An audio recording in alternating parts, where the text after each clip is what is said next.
Please welcome the Group CEO for Air France-KLM, Ben Smith, in discussion with Skift Airlines reporter Edward Russell.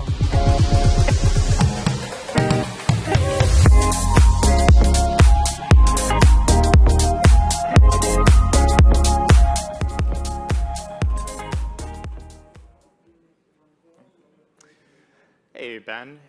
Thank you for joining us at the Skift Global Forum today. How are you? I'm doing great, thanks. You? Doing well, thank you.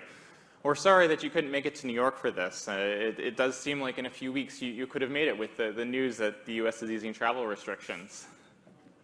Yeah, you're just a little bit off the timetable. And I see the empty chair there. It's too bad. But anyway, at least we've got some modern technology that is not as good, which is great because that means some of our clients hopefully will feel the same way. For sure. Now, when you heard the news on Monday, did you celebrate? Did you pop some bubbly or something? Oh, it was a big surprise. So I think it was a little bit of a pleasant shock to receive that news. We were expecting, or we were hoping that this type of announcement would have come out earlier in the summer. We had strong indications that perhaps in early July, or when the German Chancellor went to visit the United States, that those could have been opportune times for this type of announcement. And then when it kept going and going and going without any announcement, we were getting a little worried this was going to go into next year, and perhaps the midterm elections would have had an impact. So at the end of the day, it was a great surprise, and we're all extremely happy. Oh, I bet you are. Air France-KLM, you make, is it 40% of your long-haul revenue comes from U.S. routes? It's a big part of your business. Yeah, it's our largest market. We had up to 64 flights a day in 2019, and that dropped as low as we had at a very low point. We probably had about 4 flights, maybe 6 flights a day. All of them carrying cargo. Then it's gradually ramped up, but we're still far away from our peak, and we're hoping to get back to 2019 level as quickly as possible. Well, that's the good news. I mean, some airlines have already started reporting an uptick in bookings for this fall and the winter holidays since the news. Are you seeing anything similar there at Air France?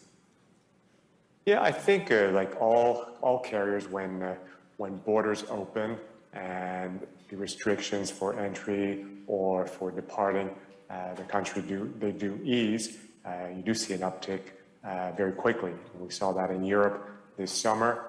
When borders restrictions were lifted, we saw a huge surge in bookings. And it's a bit early for the U.S., but already we're seeing obviously demand levels go up, particularly for Christmas holiday period. But I would wait a couple of days for me to definitively be able to tell you like what percentage of increase that we've seen. But for sure, I mean, there's people who have been waiting 18 months to either see their clients or their colleagues or see family members, that type of thing. So yeah, we definitely expect that. And I mean, I guess I could ask you the question. Do you have European friends that are going to come see you, or colleagues that will come see you now that this has been lifted? I guess I would guess that your answer would be yes, but you tell me otherwise. No, for sure. I definitely have a number of friends that have been putting off trips to come visit. It was quite a shame this summer. I was able to make it to Europe myself, but no one could come this way to meet me back. So I think it's welcome news to a lot of people. One of the interesting things as we look next year is a lot of people are thinking there's going to be a surge in this pent-up demand that we've all heard of on the transatlantic. Cowen, their airline analyst, Helene Becker, called it a jailbreak next summer. Do you think we're going to see something along those lines next summer, just a surge of travel across the Atlantic? I believe so. As an example, this past summer, so a few months ago, our offering, the number of flights and capacity that we had between France and Greece was actually higher than what we had in August of 2019. Destinations that were open, there is this huge pent-up demand for leisure travel, and destinations where there was big business demand. We did see a big surge. Now, is that temporary because there was pent-up demand for 18 months? Will that be sustainable over the short, medium term? To be seen, but definitely in the beginning, this is excellent, very good news for us, and a very positive signal. For sure. Now with the U.S. opening, where else are you looking to ease travel restrictions? What's the next market that for the group is important that reopens? Well, Europe is I would say, is in reasonably good, in a good position for us. There are a few markets that still a little bit cumbersome, and there's some specific rules in place which don't make it so easy for customers. For us, Africa has been relatively resilient, even though there are heavy restrictions in place. Our clients seem to put up with those restrictions and find ways to make the trips work. One of the big, I'd say, worries of customers is if rules change while they're at the destination, and it would cause them problems in getting back home. So with the U.S. now open, that's great. We had Canada that opened a few weeks before. That was a big improvement for us, and something that I think gave us a good indication of how a long-haul market that's been closed for so long, how customers would react, and we're hoping we get the same thing in the U.S. because Canada was very positive. But South America is a challenge. We have a lot of restrictions in place in South America, and Asia, of course, is the most difficult. So with Europe, good shape, Africa, resilient, now North America is fully open, are two big markets that we're hoping to see some improvement in the future would be South America and Asia. I think Asia, our expectations are quite conservative, but we'll see how things go over the next few months. For sure. I mean, that's generally what I'm hearing is Asia is going to be behind most other markets in reopening. It's just the no COVID policies in many countries is proving. It seems like it's proving difficult to unravel, but we'll have to watch that space. I was just reading, a couple of hours ago that one of the Australian ministers in the government made a clear, definitive statement that the Australian borders would be open before the Christmas period at the end of December, like very clear. So that's another, I think, big step forward. I mean, that mark was probably the most restrictive of all the Western countries over the past year and a half. So that's a great sign. Definitely, for sure. So looking at the fall, staying with an outlook, the U.S. carriers here were looking forward to a strong fall with business travel returning. Then the Delta variant took an impact, took a bite out of that and really slowed things down. But I'm starting to hear a different story in Europe. What is your outlook for the fall? Are things looking better there? Have you seen a Delta variant slow down there? Well, one thing that we've seen since the beginning of this pandemic are booking patterns, booking trends. A lot of our customers are booking much closer in. Some markets where we would have had a lot of bookings, say 3, 4, 5 months out, now maybe just a few weeks or a month out. So to give you a view on where we're going to be in November or December, I can't give you the answer with clarity that I would have liked to have given you.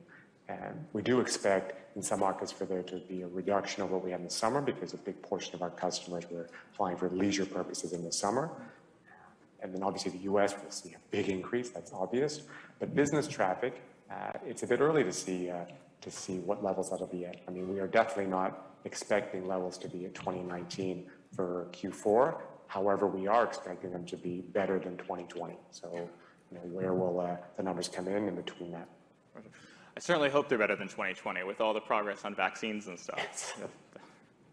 So with the Delta variant, I think the standard that we're hoping becomes universal is if you are double vaccinated with some type of a vaccine passport that hopefully will become universally recognized, and then in countries that want an extra level of clarity and certainty, perhaps there's a PCR test required as well. If that can be the extent of what's required to enter a country, and that's uniform and universal across the world, that would be great. Keep it simple for everybody. Definitely.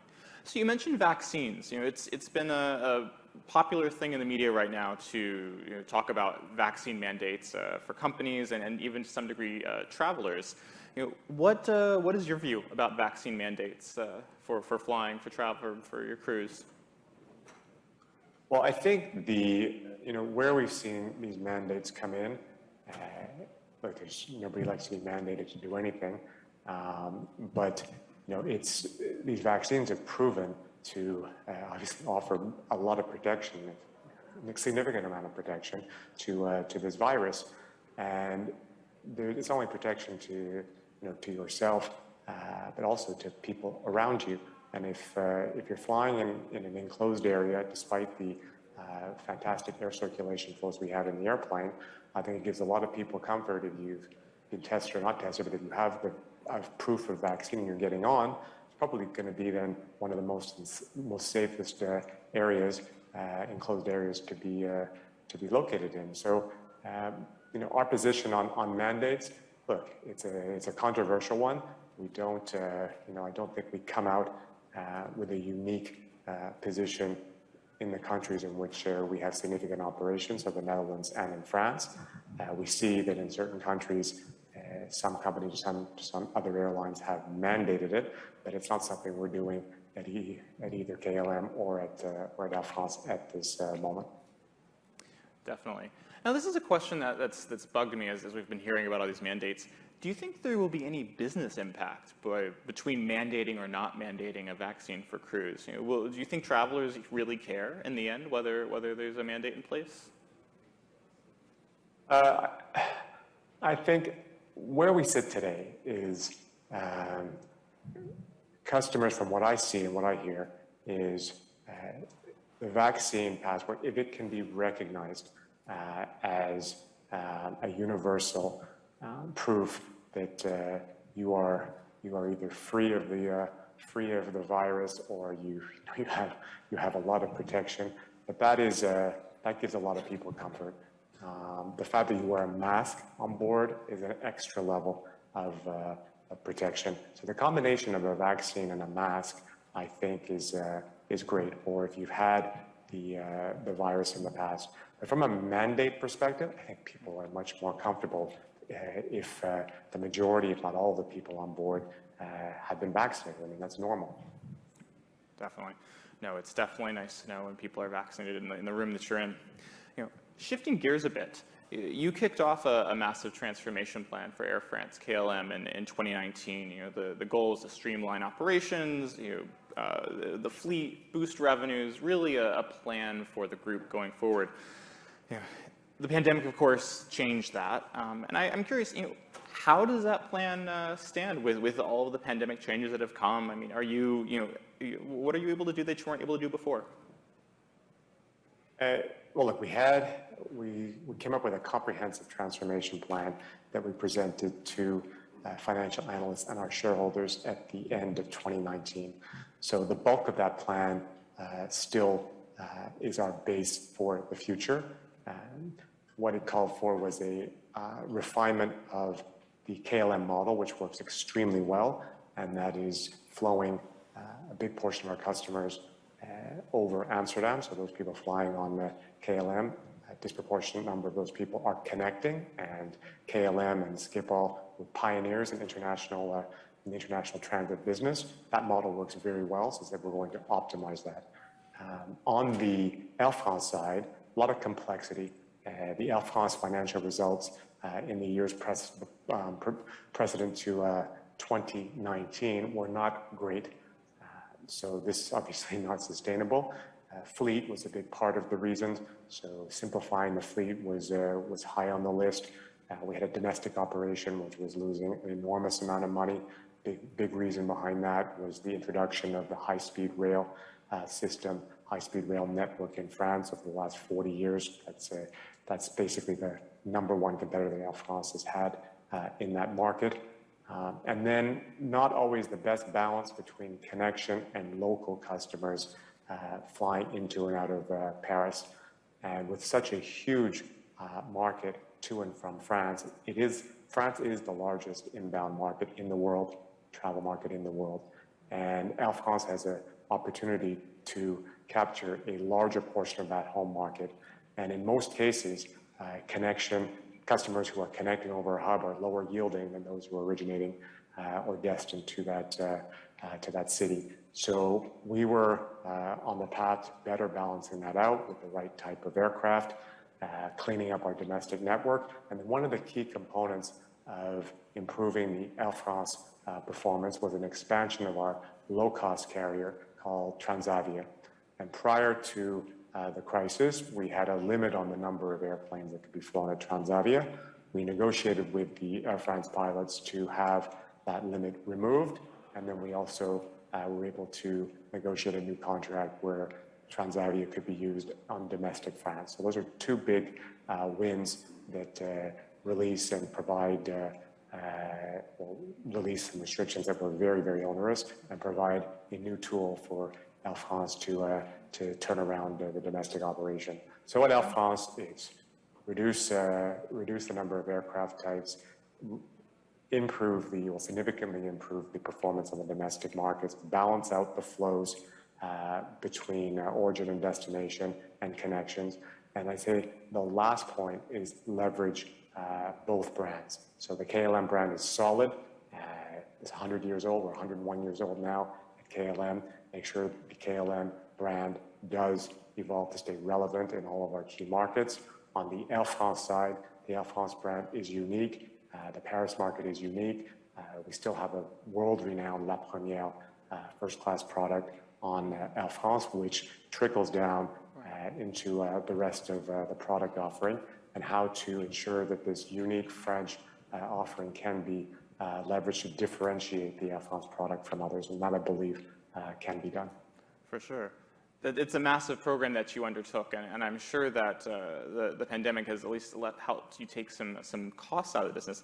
You know, one thing you mentioned that really interests me is the main competitor was high-speed rail, and I know that, you know, with your sustainability goals, you know, the France sustainable goals has been sort of to replace some short flights with trains. I mean, it sounds like that fits with some of your strategy to you know, take costs out, being able to not have to fly those domestic flights. Is that working? Yeah. Well, we're ahead of the rest of Europe in terms of our commitments to reduce our CO2 emissions. Mm-hmm. So by 2030, we've committed with the bulk, if not all, of the European airlines to reduce our emissions by 50%. This is between now and 2030. Then what we've got in domestic France, we've committed to reducing our CO2 emissions by 50% between now and up to 2024. So that's a big difference between 2024 and 2030 for France domestic. We've also committed to canceling or removing all of our flights in domestic France where there's a high-speed train option of 2 hours and 30 minutes. So we've done that already. Some examples of the markets would be Bordeaux to Paris, or Nantes to Paris, or Lyon to Paris. These are three examples. We are going to continue to keep those cities linked to Roissy Airport for long-haul connections, but to Orly Airport, which is the main domestic airport in Paris, we've canceled all those flights, and the only way now to get to those cities is either via train or driving, and that seems to be accepted by the marketplace. It's a big change for us, but we have made some strong commitments, and of course we're going to live up to them. No, that's fantastic. You know, we're running low on time, but I did want to ask you a bit about the group's sustainability plans. You mentioned, 2030 is a big target for you. You have net zero emissions by 2050 as a goal, including sustainable aviation fuels, more efficient aircraft, a lot of things. You know, what I was wondering, or you could maybe leave us with, is what is the most interesting part of Air France-KLM's climate goals that you're excited about? Is it electric vertical takeoff and landing aircraft, or sustainable fuels? What excites you? Well, I think all of that. What is totally in our control from an Air France-KLM perspective is the decision on what aircraft we're going to fly, which aircraft we replace, and at what speed. That is under our full control. Sustainable aviation fuels or synthetic fuels, we're supportive of that. We'll do everything we can to be part of the development and the increased use of those types of fuels. But of course, we do not control the production or the investment or the storage of fuels like that. So that's a little bit more difficult for us. And then the technology and the research and development of what you've just described in terms of alternate ways of powering airplanes. Of course, we will support and we'll be part of the development of such new technology. But again, this is not something we fully control. But on the first element which I brought up, which is the new aircraft, we've made significant decisions to invest in new airplanes. So we have almost 100 new airplanes on order, next generation. We have 60 Airbus A220 Series 300 aircraft on order. The first one arrives next week. This is the most technological and environmentally friendly airplane of its size. So it's a huge investment. These airplanes will be used throughout Europe and domestic France, and we'll be receiving the 60 airplanes over a 4-year period. We also ordered 38 Airbus A350-900 airplanes. We've received about 1/3 of those of the order. We'll be receiving the rest of those aircraft by the end of 2025. So another big commitment for our long-haul flights. That is, both those aircraft are on the Air France side. We have exited the Air France A380s as well as the A340s. So we are moving as quickly as we can while being as financially responsible as possible to ensure that we don't put the company into such a difficult position financially that we can't continue. But this is what we have in control. On the KLM side, we've pulled out all of our 747s. They're out, and we're moving toward a 777 only fleet, which will make the KLM fleet probably one of the most efficient in Europe. We have the 787-10. KLM was one of the launch customers for that, and those airplanes are continuing to be delivered. Well, that's really exciting. Especially congratulations on the first A220. That's I've flown it a few times myself, and it's a great plane. But that's a lot of exciting fleet plans. As an av geek, I look forward to seeing some of those planes flying. Well, Ben, I wanted to say thank you so much for joining us today. Unfortunately, our time is up. Hopefully, we can see you this side of the Atlantic very shortly. I imagine you're looking forward to the same as well. Yes, for sure. I look forward to seeing you in person. Great. Thanks, Ned. Thanks, Ben.